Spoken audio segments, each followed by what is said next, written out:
এই সুন্দর ফ্রিল হাতার ড্রেসটা দেখলেই মনে হয় সিম্পল, ডিজাইনও কতটা সুন্দর হতে পারে, তাই না?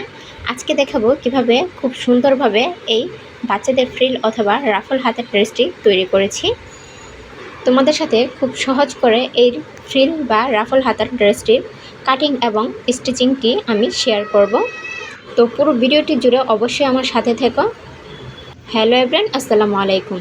এই ফ্রিল অথবা রাফল হাতার ড্রেসটির জন্য আমি প্রথমেই অলিভ কালারের একটি কাপড় নিয়ে নিয়েছি। তো কাপড়টিকে আমি দুটো ভাঁজ করে নিয়েছি, তারপর সেটিকে আরও একটি ভাঁজ দিয়ে নিচ্ছি। এখানে টোটাল 4টি ভাঁজের কাপড় রয়েছে। তো এই সাইডটি কিন্তু বন্ধ সাইড আর পাশের সাইডটি কিন্তু খোলা সাইড, আমি দেখিয়ে দিলাম। তারপর আমি এখানে গলার মাপ নিচ্ছি 2 ইঞ্চি, আর গলার লম্বাটা আমি নিচ্ছি 2.5 ইঞ্চি। তারপর দাগ দিয়ে নিয়েছি, দাগ দিয়ে আমি গলার যে একটা রাউন্ড শেপ, সেই শেপটা আমি দিয়ে নিচ্ছি। আমি আজকে সামনে এবং পেছনে দুটো গলায় একই রকম দিব।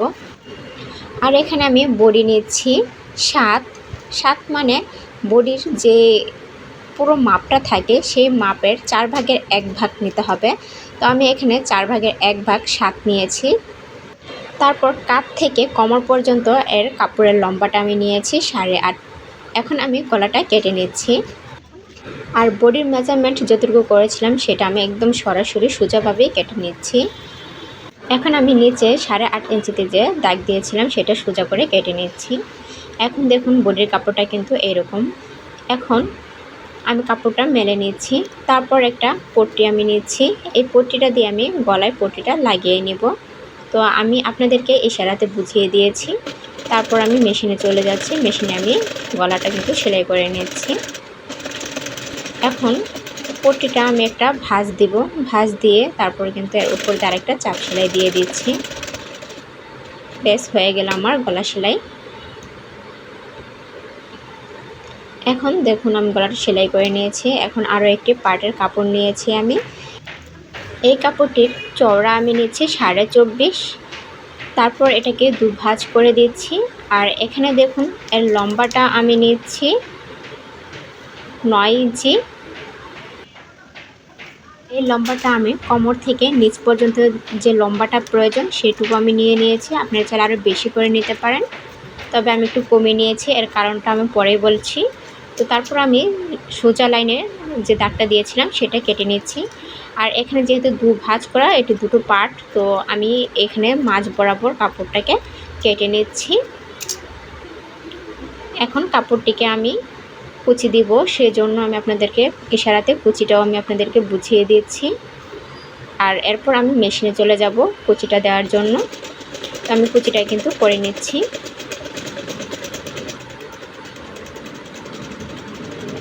তো আমার কিন্তু কুচি করাটা হয়ে গিয়েছে।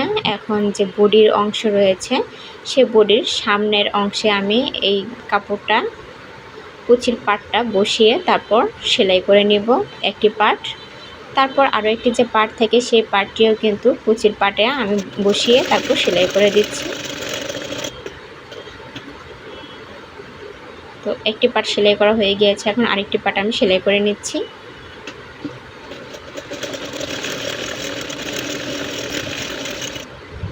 তো দুটি পার্টই কিন্তু আমার সেলাই করা হয়ে গিয়েছে, এখন আমি আপনাদেরকে দেখাচ্ছি। তারপর এই যে বডির কাপড়টি রয়েছে সেখানে আমি গলা থেকে 2.5 ইঞ্চি পরিমাণ কাট নিচ্ছি। আর নিচে 4 ইঞ্চি লম্বা কিন্তু আমি আরমোল নিচ্ছি, তারপর দাগ টেনে নিয়েছি। এখন আরমোলটি আমি কেটে নিচ্ছি। এখন আমি বডিটা আমি আপনাদেরকে আবারও দেখিয়ে দিচ্ছি। 7 ইঞ্চি নিয়েছি। এখন আরমোলের অংশে পট্টি দিতে হবে, সেজন্য আমি এক্সট্রা একটা পট্টির কাপড় দিয়ে কাপড়টি আমি জোড়া লাগিয়ে পট্টিটা তৈরি করে নিচ্ছি।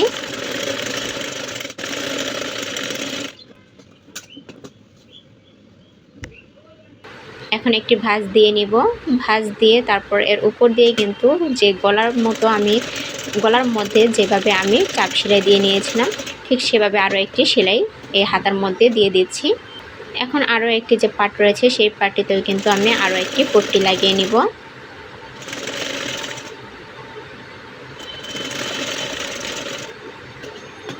এটিও কিন্তু আমি আরও একটি ভাঁজ দিয়ে তারপর সেই চাপ সেলাইয়ের মতো করে সেলাইটা দিয়ে নিচ্ছি। তো সেলাইটা কিন্তু আমার হয়ে গিয়েছে। এখন দেখুন আমি এখানে একটি কাপড় নিয়েছি। কাপড়টি কিন্তু দু ভাঁজে রয়েছে। কাপড়টির লম্বা রয়েছে 16.5, মানে টোটাল হচ্ছে 33। তো দুটো কাপড় কিন্তু আমি এখানে নিয়েছি। তো একটি কাপড় আমি আপনাদের দেখাচ্ছি সাইড দিয়ে, যদি আপনাদের সেলাই না থাকে সেলাইটা করে নেবেন। আর এটি কিন্তু কাপড়ের কুচিটা হবে। তো আমি পুরো কুচিটা কিন্তু তৈরি করে নিচ্ছি। আর কুচিটা দেওয়া শেষ হলে আমি সাইডের যে খোলা অংশটা রয়েছে সেটা বন্ধ করে দেওয়ার জন্য একটি ভাঁজ দিয়ে তারপর সেটাকে আমি আরেকটা সেলাই করে দিচ্ছি। এটা আপনারা আগেই তৈরি করে নেবেন, আমার খেয়াল ছিল না, সেজন্য আমি পরবর্তীতে সেটা সেলাইটা করে নিয়েছি। তো দুটো পাশই কিন্তু আমাকে বন্ধ করে দিতে হবে। এরপর আরও যে একটি লম্বা কাপড় নিয়েছি আমি, সেই কাপড়টিরও মুখ কিন্তু আমি বন্ধ করে দিচ্ছি। এখন এর যে আরও একটি পাশ রয়েছে সেই পাশের খোলা সাইডটিও কিন্তু আমি সেলাই করে বন্ধ করে দিচ্ছি।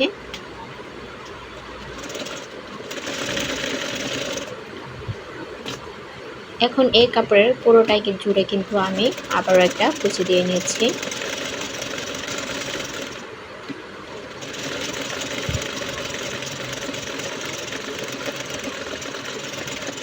তো এখানে কিন্তু টোটাল দুটো কাপড়ের কুচি হলো।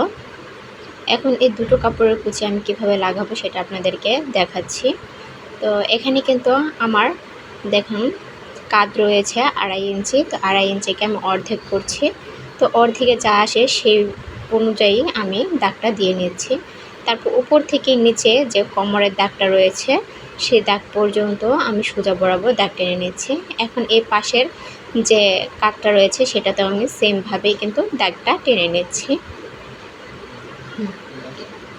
এখন এই দাগটা যেন সমান থাকে আর বরাবর একই রকম থাকে, তো পিছনের অংশ সেই জন্য আমি দেখুন উল্টে নিয়ে তারপর কিন্তু হাত দিয়ে চেপে চেপে আমি দাগটা বসিয়ে নিচ্ছি।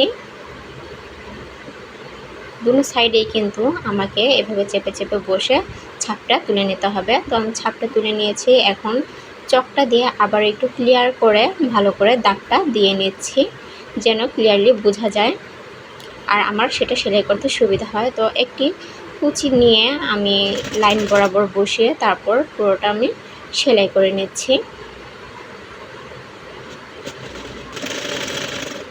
এটা দাগ অনুযায়ী বসিয়ে তারপর সেলাইটা করে নেবেন, তা না হলে কিন্তু আবার তেরা বেঁকা হবে।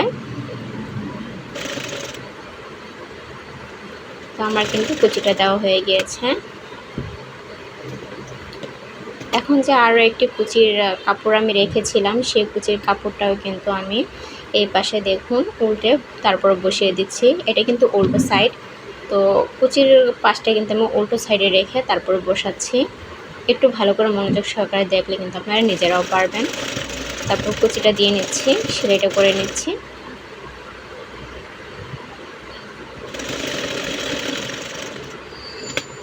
তো আমার কিন্তু কুচিটা দেওয়া শেষ হয়ে গিয়েছে, সেলাইটা করা হয়ে গিয়েছে। এখন আমি যে কুচির এক সাইডে 1/4 ইঞ্চির মতো ফাঁকা রেখে তারপর উপরে আমি এরকম একটা চাপ সেলাই দিয়ে নিয়েছি। আর কুচির কাপড়টা কিন্তু একটু টেনে টেনে ধরে তারপর সেলাই করে নিতে হবে যেন বাড়তি কুচির অংশ সাইড দিয়ে না পড়ে যায়। তো আমি কিন্তু এখানে কুচির অংশটা টেনে টেনে ধরে নিয়েছিলাম। তো এই পাশেও দেখুন আমি কিন্তু কুচির অংশটা আমি টেনে টেনে ধরে তারপর উপর দিয়ে কিন্তু একটা করে চাপ সেলাই দিয়ে সেলাইটা কমপ্লিট করে নিলাম। এখন বাড়তি সুতাটা কেটে নিচ্ছি আর বডির পার্টটা আমি উল্টে নিয়েছি। উল্টে তারপর যে সাইডে আমার বডির অংশ সেটা কিন্তু আমাকে সেলাই করে নিতে হবে। তো এই পর্যায়ে সেলাইয়ের সময় আপনাকে একটু লক্ষ্য রাখতে হবে যে কুচির যে কাপড়টা রয়েছে সেই কাপড়টা যেন হাতের মধ্যে না চলে যায় বা বডির মধ্যে না এসে যায়, সেজন্য আমি সাইড করে নিয়ে তারপর কিন্তু পুরো বডিটা আমি সেলাই করে নিচ্ছি। এখন আমি আরেকটা পার্টের কুচি কিন্তু দিয়ে নিয়েছি। তো এই পার্টটা আমি নিচের অংশে দিব, সেই জন্য কিন্তু সেই অনুযায়ী কিন্তু আমি কোমর থেকে নিচের অংশটা লম্বা আমি নিয়েছিলাম। যদি আপনারা কুচিটা না দিতে চান সরাসরি নিচের কাপড়ের অংশটা আপনারা যতটুকু লম্বা চান বাচ্চার লম্বা বা গ্রোথ অনুযায়ী সেই অনুযায়ী দিয়ে নেবেন। তো আমি নিচে যেহেতু কুচিটা দিব তাই কাপড়টা কিন্তু বাড়তে পড়ে যাবে।